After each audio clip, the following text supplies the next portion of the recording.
Hey guys, so today's video might seem a little boring, but I get asked questions like this all the time, and I'm by no means an oil expert or oil analyzer or anything like that, but I do feel like I know the basics of motor oil and what different types of oil is for and what it can be used for safely.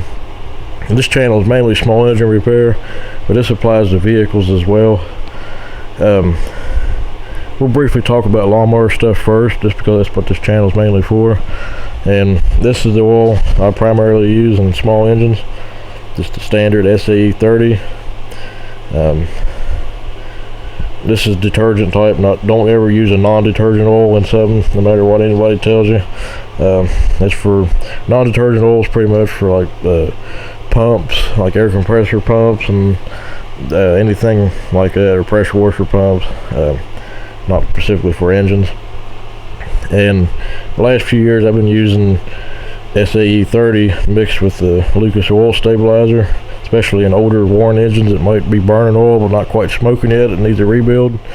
That seems to really help the consumption of oil in those engines. And I got Marvel Mystery Oil out here. This is for I use this mainly in the fuel, not so much in the oil, but there's been a few times where I was like flushing an engine, or if I had like a vehicle with a lifter making a noise or something, I would put that in the oil about probably 500 miles before an oil change, and sometimes it helps, sometimes it don't. I'll go ahead and finish talking about the additives first, then we'll talk about the main point of this video. But I only use the Lucas oil stabilizer in older engines that are basically almost in need of a rebuild. If you got an vehicle engine with a low oil pressure, or using a little bit of oil, maybe leaking a little bit of oil, this is definitely going to help you. Is it going to fix the problems? No. It's like a medicine that covers up the problems. But they do have their use. And so the rest of this video is going to be talking about the actual oil. And this video is pretty much focusing around synthetic and conventional and synthetic blend. And for lawnmowers and stuff, I'd always just use conventional. I never really seen a need for anything unless it was like a racing engine or something. But this is the primary oil I use in all my vehicles, the Valvoline Max Life synthetic blend. This is full synthetic that we use in one of the cars.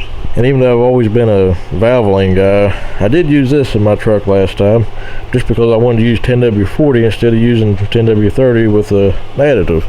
So I saved a few dollars because I couldn't find this in 10W40. It exists, it's just harder to find here for some reason. This is a good oil too. This is the two oils I recommend. Also a Mobil 1 if you're going the synthetic route. But if you always heard the story about how you use synthetic oil in the engine, you can't go back to conventional. That's partially true and partially wrong. It depends on the engine that you're using it in.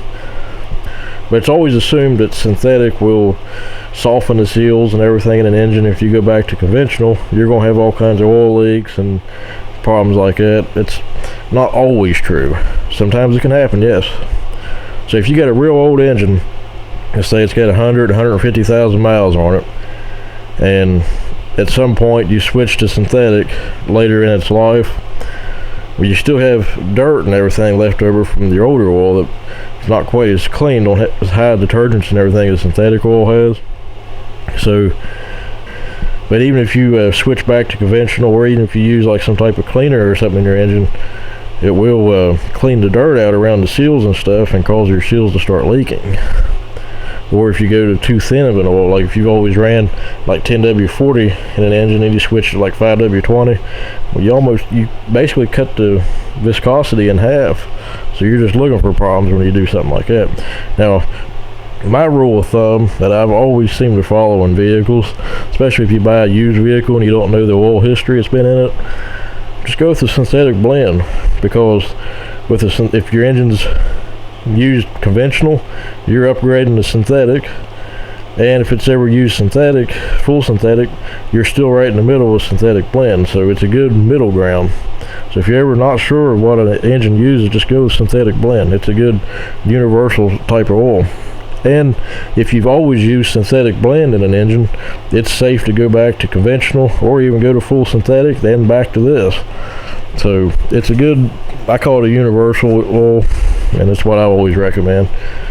I feel like these high mileage oils are probably actually better because it seems like they don't break down as much, and it just seems like they hold up better. I'll briefly talk about weights of oil. And 10W30s used to be your standard. Now pretty much 5W20 and 5W30 is your standard.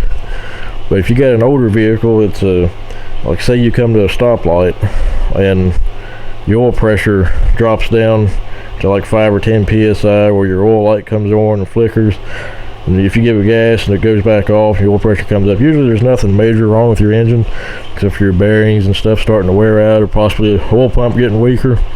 You can kind of make up that difference switching from like a 10W30 to a 10W40, or in an extreme condition like a 20W50 if you got a really worn engine. Or you can use like a 10W30 and put the quarter Lucas in it, and that seems to really help as well with oil pressure problems like that.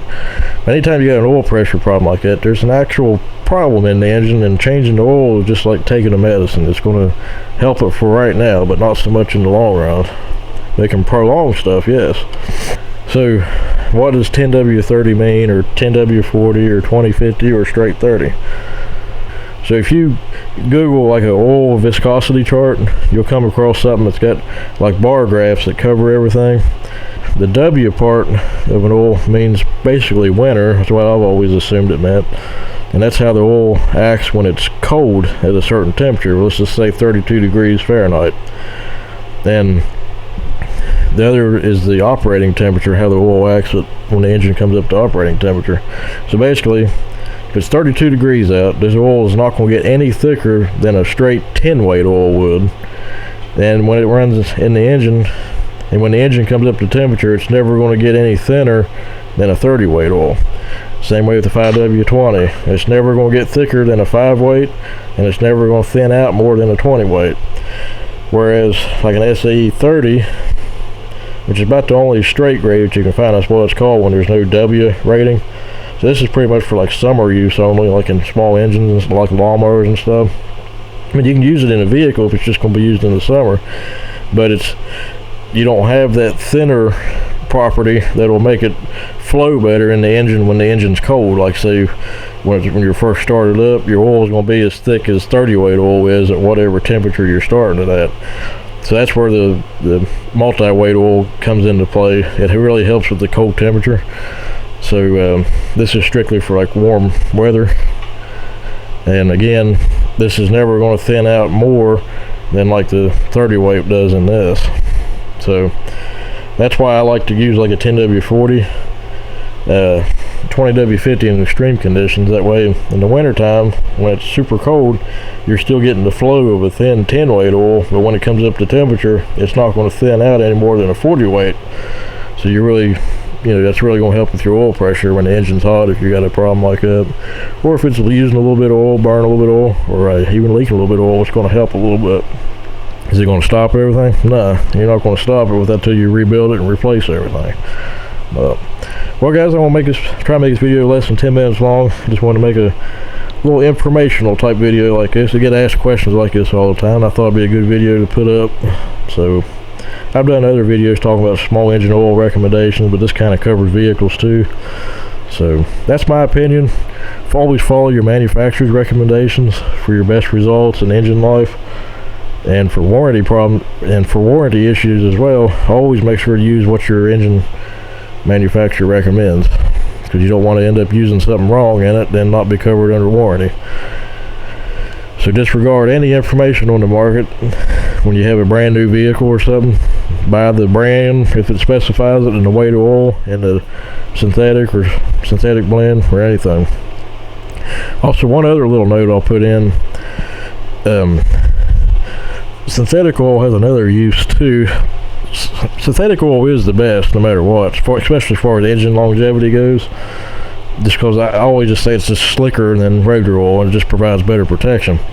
But if you're rebuilding an engine, you'd usually use a conventional oil for the break-in, like a 5W20 or a 10W30, and once the engine gets broke in, if you really want to preserve it, go ahead and switch to full synthetic right then. You're going to extend the life of your rebuild in your engine and make a huge difference in the long run. So, and I don't know if this is the best full synthetic, but you can't go wrong with Mobil 1 when it comes to full synthetic, so you might want to consider that. So, also a quick note, I'm not sponsored or endorsed or anything by Valvoline or Castrol or Lucas or Marvel or any other brands I mentioned. I buy all these products myself. This is just a generalized review of their products.